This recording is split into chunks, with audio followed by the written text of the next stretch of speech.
Welcome to Films and Stuff with your hosts, Pete Mitchell and Ethan Hunt. Hi, everybody. Welcome back to Films and Stuff. This is our weekly stream or skip segment brought to you by me, Ethan, and our MVP, Pete. Most valuable Pete. Most valuable Pete. How are you today? I am great. How are you? Everything is good. Before we go into the rules of Stream or Skip, let's put this into context. The last few weeks, we've had a few duds, a few things we thought could be good and fizzled out. Possibly we're on an upswing now. And with that background, Pete, give us the rules of Stream or Skip for the listeners who haven't heard this before. So Ethan has provided me with a list of TV shows to watch. I have done the same for him. Every week, we randomly choose one series to watch and watch at least 2 episodes. And based on that, we decide if that show is worthy of being streamed or skipped. That's right. That's right. And without further ado, this week, Pete, you assigned me the series Physical starring Rose Byrne. So I started on the first season, but there are 3 seasons, but they've announced that that's going to be the final season. It's going to end at 3. This is a show set in the 1980s, and it's based in, I guess, San Diego, someplace in California, kind of a beachy city. Seems to be California. Rose Byrne is married housewife. She has one small daughter. They used to be apparently kind of hippie activists, maybe even a little bit radicalized hippie activists. And then they've kind of settled down into, the America suburbia. He is some type of political science professor, and he's kind of, gotten himself into a little bit of a rut emotionally. We learned that she has a little bit of a maybe eating disorder. She's very hard on herself in terms of her physical appearance. So a lot of the interesting thing about this show, the way that it is filmed, is that there's a lot of voiceover, you would say. So she will be similar to kind of Arrested Development. So she'll be at a party and, someone will say, oh, here's try an hors d'oeuvre. And she will say, no, thank you on screen. But then you'll hear the voiceover of the voice in her head where she'll be saying to herself, God, no, you can't eat that. You've already had so many calories today, that's going to go straight to your ass, something like that. So there's a lot of voiceover in terms of the voice inside of her head. And you don't feel like she's a psychopath. You don't feel like she's bipolar, but it's just kind of it's very realistic in terms of even how you and I interact on a daily basis with people, right? It's just realistic. You say something, but the voice inside of your head is there's no way I'm going to eat that. Right. Or someone would say, oh, here, have some ice cream or have some dessert, and she says, oh, no, thank you, very politely. And in her head, she's like, oh my God, I would kill for that ice cream. It looks so good, It's not in a weird way that she's got this voice inside of her head. I think it's actually very well done. And it's not constant. It's used, sporadically, appropriate. So in any case, her husband is terminated from his job at the university. And he then decides, he's going to run for public office. He wants to be a state senator, some type of kind of lower local position. They don't have his income anymore. And he believes that they have, kind of money in the bank, and he's going to use that to fund his campaign. Unbeknownst to him, Rose Byrne's character has been literally eating through their savings. So she has kind of this guilty thing where, if there's a stressful day at her daughter's school, or, she's got all these little social engagements and things, she'll go and take $20 out of their bank account, and she'll go to the burger place, order 3 burgers, fries, and a milkshake. She'll scarf it all down. And then she goes on these crazy workout binges, right? And everyone's oh, you're so fit and trim, how do you keep it? And she kind of keeps her little, again, it's probably an eating disorder, but it's depicted, I don't want to say in a humorous way because it's not a funny thing, but it's not really given the severity or the significance that it deserves, right? It's just kind of like she just kind of eats when she's stressed, and it's not depicted, I guess, in a weird way. Right. So her husband thinks they've got like $1,000. It's the 80s, $1,000 in their bank account, and they've only got like $300. So what she does is, through a series of events, she actually is in like this aerobics class, and she tells the instructor, hey, why don't I teach a class for you? You can scale your business, right? Right now you're teaching everything. I'll do a class, and then you have to work less, and I'll split the profits with you, and so on and so forth. And this is through 3 episodes. And what it seems to be going towards is she's going to spin off. She's going to start her own aerobics or jazzercise franchise, because the one that she's at right now is pretty basic, but you can see kind of in her head that she's got like this obsession with kind of like the neon. She's got kind of this obsession with, like people standing in like this clean formation. You can see kind of some of the elements forming. I think you remember like these Saturday shows when we were kids. There was like 3 people kind of on a pedestal. Yeah. One was doing kind of like the medium, one was doing like the advanced, and one was doing kind of like the basic, right? Yeah. And they were kind of standing kind of like at the Olympics for second, third, like pedestals, and they were arranged kind of like in order. It seems like she's going towards this, and she's going to create like this franchise or a television show where she's going to kind of like implement some of the ideas that she has, because she's pretty organized. And you can see like some of the little elements that she's like picking up in her day-to-day life. So that's where this seems to be going, that she's kind of forced into this by her husband losing her job. She has a little bit of a passion for fitness and for working out. And to be honest, it's driven a little bit by her eating issues. And I guess one of the ways I see this going, or one of the themes I've picked up, is that the person who leads aerobic classes, we've seen this like on YouTube videos or Instagram, like those people are usually kind of nuts, right? Like they're definitely the most enthusiastic person in the room, and everyone else is trying to like keep up with the instructor at the front of the room, right? Yeah. And now you get a little bit of an insight into her motivation, where she'll be up at the front of the room and like she's saying things like, it's going to hurt, but embrace the pain, or this is for your best interest, or you can get through it, or you got to do this for you. But she's really kind of like having these flashbacks in her mind about like, I just ate 3 burgers. Like I got to work off these burgers, So right. you kind of see like why she has this, motivation and passion and enthusiasm. It's kind of like stemming from some ugly incidents in her own personal life, but then she's very good at kind of channeling that and becoming charismatic for her students who are kind of like watching her and watching her lead the session. That's kind of the summary of the plot and the story. The cast is actually quite good.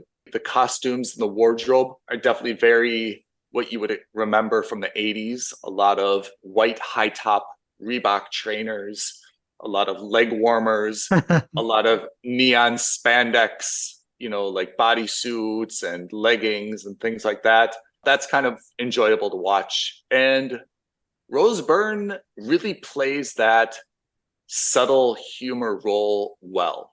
She's really an exceptional actress, where she is funny, she is believable, she's a little bit vulnerable. When she's on screen, you really see that she doesn't have this level of professional hubris. She allows people to see her in kind of like these vulnerable places. She's able to wear leotards that are not really flattering. She's able to, put herself in positions where she's, either eating or exercising in ways that are not really flattering. And I don't mean like ugly, but, like if she were a kind of prima donna actress, she might be like, well, look, I'm not going to do that. I'm not going to appear like that. But she doesn't. She really throws herself into those roles. And I think that she's done a great job in the show. So where do we go in terms of the stream or skip rating system? I will say that this is still a mooch. It's not a must subscribe, but it's a mooch. But I can say this, because not all mooches, as you know, are built the same. A few weeks ago, I had The Crowded Room, also on Apple TV Plus. I watched my 3 episodes of that. I said, this is a pretty compelling show. I give it a solid mooch. For Apple TV Plus, if I had the choice, I will probably continue to watch Physical. I think it's actually better than The Crowded Room. Like I've had The Crowded Room kind of like in a continue watching, where it says that on Apple TV Plus. I haven't gone back to The Crowded Room. It hasn't been because of a lack of time. It's just been, well, I'd rather try this instead or watch this instead or Foundation but I would put Physical ahead of The Crowded Room in terms of if I had 1 hour and I wanted to watch another episode. Physical is a little bit lighter. Not to say it's like a comedy, but it's just a little bit lighter. I think it's a little bit more interesting. It's not very dark, more of a story developing. Crowded Room is a little bit more mysterious and slow and nuanced. And so between those two, even though I give them both a mooch, I would say Physical is the superior series to watch. Right. No, and if I recall correctly, Crowded Room also didn't make you feel great. Yeah, that's true. Physical doesn't really motivate me to do aerobics. Let's not be misleading here. Right. But The Crowded Room is just kind of dark. And like you said, when you get done watching that 1 hour, you don't feel like, okay, like I'm going to set the world on, like, that's probably a bad metaphor. Okay, like I'm so motivated. I'm so happy and optimistic. I feel like doing something to change the world. Like you feel like a little bit down, like, that was a bummer. Like, yeah. It's a guilty pleasure. You kind of enjoyed the 1 hour show, but when you turn it off, you don't actually feel like better about yourself, the world, your relationships. Physical, I feel like, again, it's not like it puts you in a super optimistic, motivated state, but definitely it doesn't kind of bring you down after you watch it. And I think that's probably an underrated element of some of the shows that we've been watching recently. Okay. So Physical, starring Rose Byrne on Apple TV Plus, very solid mooch, my demographic, and it appeals to me, even though it's, primarily women in the 80s doing aerobics. Still, I find it to be, pretty interesting to watch. Okay. And you, what do you have this week? So this week I had a docuseries which you've already seen and you've been on me to watch because yes. Autumn time means I saw Quarterback on Netflix. Yes. So a couple of interesting comments. So many comments. Let me start off by saying one, I have high hopes for Netflix because I'm a fan of docuseries in general. Yes. But in particular, I think that the NFL Network, the TV arm, has been very good about showing a lot of behind the scenes of American football. Yeah. And, ESPN has been very good, I think, specifically for basketball, but also in general for sports. Yep. This is the first show I've seen which was a Netflix-produced sports documentary. I was really, I have to say, incredibly impressed because it looked fantastic. It really felt like an NFL product, even though it wasn't. Yeah. And B, the level of access they had, I felt was unprecedented. I agree with both your statements. I thought it was very, very engaging. I thought the spin that they put on it, which was a lot of home life and family life. Football was definitely a part of it, but it really showed, I would say almost 50-50, their life and how their job basically impacts their family life, their personal life, things like that. I thought that was an equal focus. And what's more interesting is I was actually more interested in that than I was in anything that was happening on field. 100%.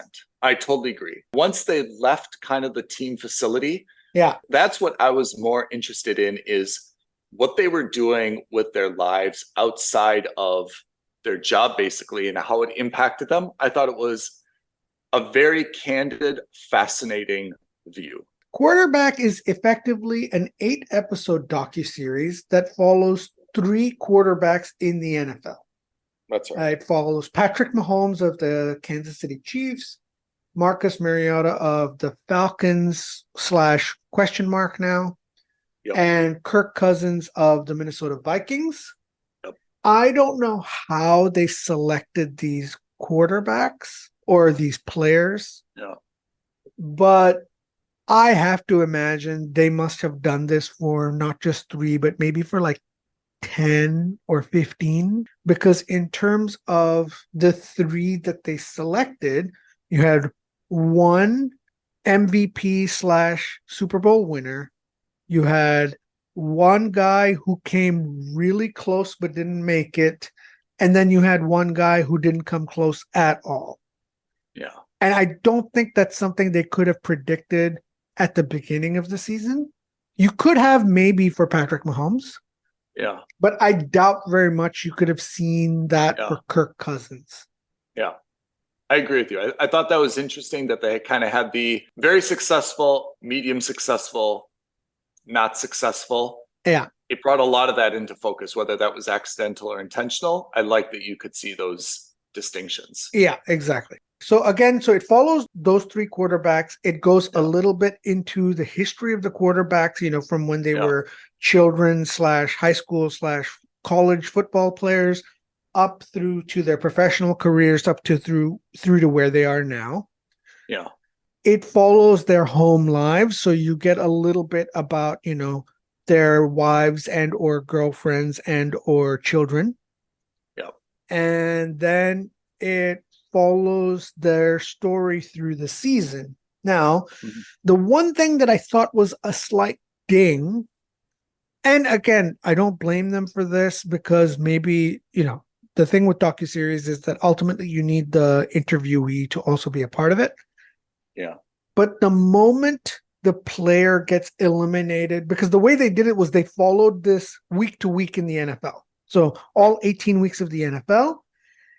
But the moment the players' team was eliminated from contention, they dropped out of the docuseries. Yeah. So for the first 3 or 4 episodes, it was almost 33% focused on each player. Yeah. And then the 5th and 6th episodes were 50-50 because at that point, Mariota gets knocked out. Yeah. And then I think the last 2 episodes or maybe even the last 3 episodes are all about Patrick Mahomes because Kirk Cousins basically gets knocked out at the playoffs. It's a little bit of a shame because I think that would have been super interesting also to see how that kind of stuff has affected their personal lives. Yeah. But fully understandable. It's a highly emotional thing. You're a very well-paid athlete. It could be embarrassing. It could be just frustrating. You don't want to talk about it. I get that. It's totally understandable. That's what the series is about. I'm going to give you my score before I continue talking about it. Yes. And give you my critiques. But for me, it's a strong mooch. I loved it. But I also recognize that American football is a sport, which means that it's a niche for some people. It's widely accepted for others. I would imagine for our international listeners, the impact is going to be very minimal. I would imagine for our North American listeners, again, the impact is going to be maybe 50-50 in the sense that you're either a football fan or you're not. And then if you are a football fan, are you a fan of the Chiefs? Are you a fan of the Vikings? Are you a fan of the Falcons? That comes into play. There's a lot of different things that could potentially turn you off from this series. You and I are fans of football. We are also fans of the game overall, which is why for us it's interesting. Obviously, we have our favorite teams, but at the same time, I still wanted to watch this, even though Mahomes took out the Eagles, and the Eagles are my team. Yep. Fine, not an issue. It was still interesting to watch. So anyway, it's a mooch. I can totally get why. For some people, this would definitely be a must subscribe. And for others, this is oh my God, what are you talking about, Pete? This is obviously the lamest thing ever. This is a skip. I totally get that. Let me tell you why I thought it was a mooch. One, the fact that they slowly started picking off these players. Not a huge fan of that. I really wish to see more. 2, I personally am a very private guy in the sense that anything that's happening in my life, I am very happy to share it with you, Ethan. I'm very happy to share it with my other friends, with my family. Thank you. Thank you. But this is the kind of inside look that I don't know if I'd ever want to show it to anybody. And that's just me personally. Some people are much more outgoing, a lot more extroverted. They're more open. Yeah. But I'm also the type of person who I'd want to shield myself and, more importantly, my family from any kind of criticism, which leads me to some of the criticism for some of these guys, right? Like, and this is me being hyper cynical, but it seems like because of the cameras and because they know that there are cameras around there, I can't help but feel that some of the people were saying some stuff for the sake of presenting themselves one way versus another. I feel like you've got something. You've got an example. Let's hear the example. Well, okay. So my example had a lot to do with Patrick Mahomes' wife. Oh. They put up a camera inside the box where she's watching the games and she's making a lot of these comments.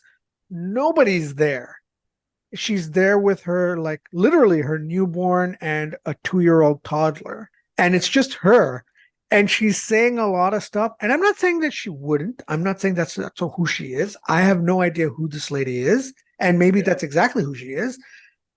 But there were times where the cynic in me were just like, oh, well, she knows there's a camera in this room. So she's obviously hamming it up a little bit. Okay. Yeah, I got that feeling. And again, this is the cynic in me, but man, I can't help but feel like I wasn't a huge fan of her. Oh man, we've got some good hot takes between us then. Okay. Yeah. So okay. I don't know. It just didn't come off super fun. Whereas on the personal family side and on the personal life, I didn't know anything about Kirk Cousins. And I think he's my favorite now in all of the NFL. I really liked him. He came off as, for me, super likable. He was obviously a big underdog. He was such a low-key guy to the point where like his wife is putting out his clothes for him. And like when you compare the lifestyles, like when you see Patrick Mahomes getting trained and stuff like that, he's at a very professional facility and, you know, he's kind of getting it done with like a team of professionals. And then all of a sudden you go to Kirk Cousins, he's getting massaged by our chiropractor in his living room in front of his natty old couch. And I was just like, that's such a low key thing. It seems super hyper relatable to me. And like his cheesy office / memory room, he seems like such a dad dork in a good way. Wow, we've got so many hot takes between us. Okay. Yeah. Okay. Yeah. So I love it. Let me comment on two of those things. Yeah. So I think when you said that this is, you know, either a must subscribe or a mooch or a skip based on kind of like the audience, I agree with that if you look at this as a American football documentary. I have to say, I looked at this as a relationship show. Oh, yeah. I thought this is a must subscribe because I think if you take away what the job is, forget that they're American professional football players. They could have been lawyers. They could have been doctors. Yeah. Honestly, they could have been factory workers. I saw this as a relationship show and how important or what impact, you know, your spouse and your personal life has on your professional performance. Yeah. I'll take Cousins first. I agree with you. Cousins definitely came across as a sincerely decent guy. Yeah. He really, really seemed to have a good work-life balance, understand that, you know, his Christian faith was very important to him. His family was important to him. He was a genuinely good person to almost everyone around him. He was really nice and polite, and I don't think any of that was an act. I felt like Mariota was really not comfortable in front of a camera. Not at all. He wasn't dynamic at all. I mean, you can't say he was dislikable, but he wasn't offering anything, to be honest, to make him kind of open or likable. And then I thought Mahomes definitely is kind of the star of the show. He's the biggest name. I thought he was definitely the most comfortable of everyone. You know, he's a star. He kind of knew he was a star, but he was very, I thought, decent about stuff. You know, he was definitely comfortable in front of a camera. He was comfortable being open about things. You know, you saw a lot of his personal life, and he also seemed to be a genuinely decent person and have like a good grasp on reality. He didn't seem to be, you know, like a snooty star. He didn't seem to be a prima donna star. His wife is correct, a little bit infamous for some maybe social media gaffes or statements or stuff. So I was kind of expecting to dislike her a lot. I mean, again, Right. I don't know anything about her except kind of like social media headlines and, you know, like the typical Twitter X overreactions and stuff. I actually found her, I wouldn't say likable, but I would say I felt that she was sincerely a supporter and a fan of her husband. Right. Like, I felt she was a very, very supportive spouse, which is like, hey, this is your job. I'll take care of everything else. I'm your back office manager. You get out there and you focus on what you do. I've got you covered. I thought she was very supportive in that way compared to Kirk Cousins' wife. And this is why I call it a relationship show, who I kind of felt was not really supportive of his career, being like, hey, you should take Tuesdays off and hang out with me. Right. And hey, like, you know, you've got to be here for your kids. And like, she seemed to be a little bit more demanding. And I felt in terms of who is the more supportive professional spouse, definitely I would prefer to have Mahomes' wife. Right. I'm not talking physically or anything else. I'm just saying, like, in terms of As a partner. she seemed to be way more of a partner. Yeah. Even like her dressing her husband, whether that's right or wrong, she didn't even seem to be doing like a great job. She wasn't like, hey, I'm going to present you as like this. You're always going to wear like a nice suit and tie, or maybe like a sweater with a collar underneath. She was just kind of dressing him like as bumbling fool, like whatever kind of fell into her mind that day. Like, oh, maybe you need this Hawaiian shirt, and maybe you should wear this ugly hoodie. If he's going to outsource it to his wife, he can say, hey, I'm not great choosing sweaters and shirts or jackets, and you do it. She could have done a better job. I felt she wasn't even taking it seriously, considering how high profile he is. He is in a documentary. She wasn't even like doing that as a good job. She was like, no big deal. You wear whatever you wear. Kirk Cousins came across as a very decent guy, but I thought that his wife came across as not a terribly supportive spouse for his professional career and his professional success. No, I get that. That is interesting. I think, yeah, Mahomes' wife came off more as almost like, as you said, you know, like a back office manager, you know, as someone who's going to take care of business while he's on the field and taking care of NFL stuff. Yeah. Whereas I think Kirk Cousins' wife came off as more like, listen, I'm more interested in being your wife and in you as a relationship. Yeah. Your job should be secondary. And that's a personal thing. I mean, I guess, you know, That's whatever a works personal for thing. both of these Yeah. guys. Yeah. In the great scheme of life, that's probably more healthy. Yeah. Right. He isn't a surgeon. It's not like, you know, he botched a heart replacement or something. Right. But if you're a Minnesota Vikings fan, you're probably like, I don't think we're getting the best version of Kirk Cousins, even though he had a wildly successful year. Yeah. You know, because of his work-life balance. What's interesting in that case is that Mariota's wife probably brings in a great mix of both. She was right in the middle. She was helping him with the play calls. You see her do that and go through that with him. He set up his own infrastructure at home where his friend was, you know, his the cook went to culinary school, and he hired him to come and said, listen, I want you to be my nutritionist and take care of me and look after me.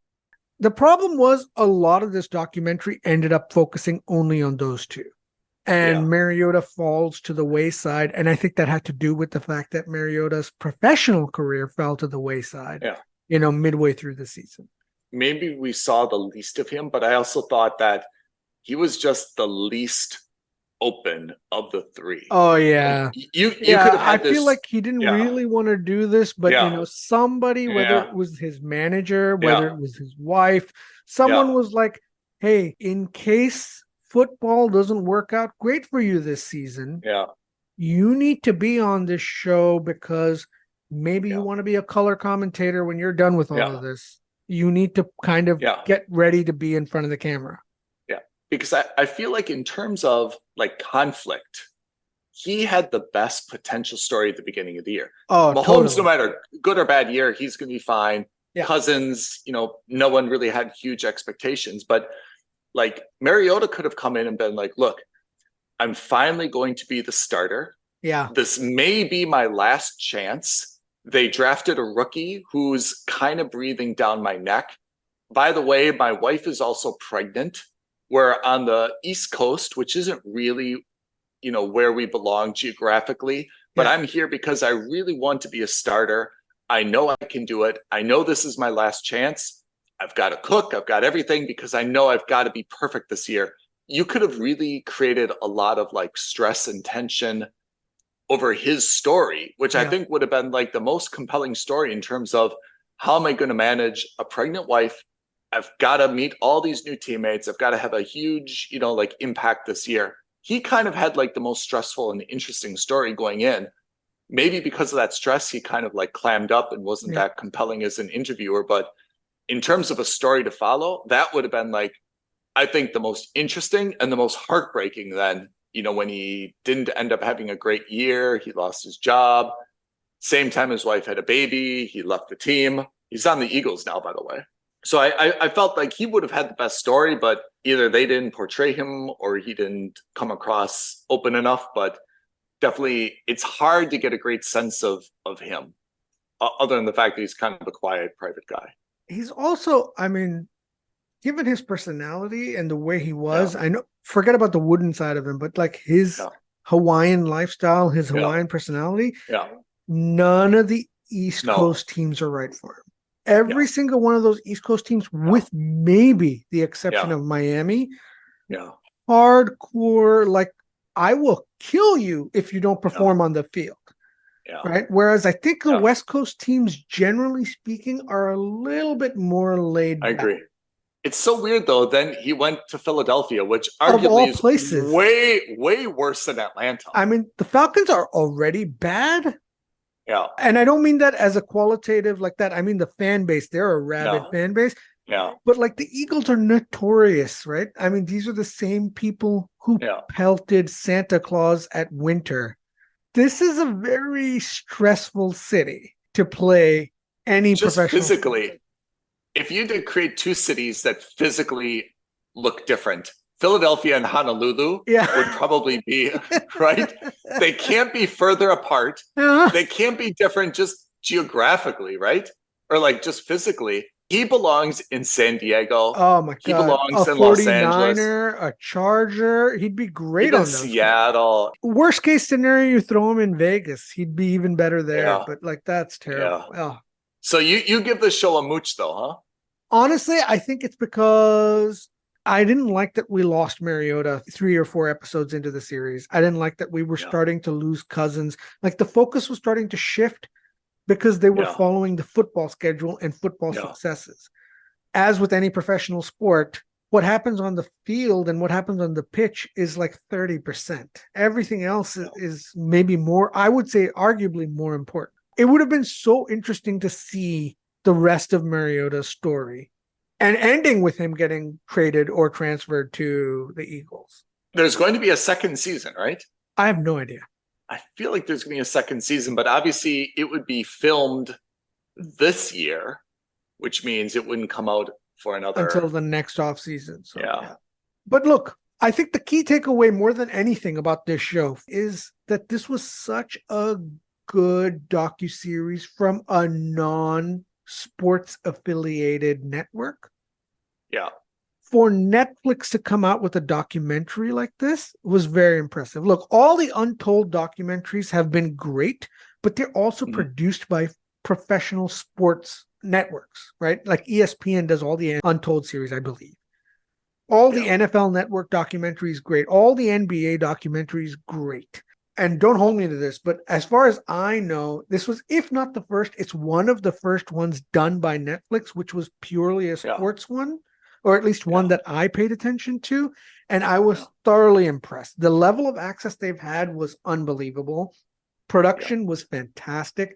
The interviews were very good. The concept, structurally, again, even though I didn't agree with it, I thought was very good, was to follow it on a week-by-week basis to see how the players are doing based on how the teams are doing. I thought that was great. I liked how every episode had a theme, right?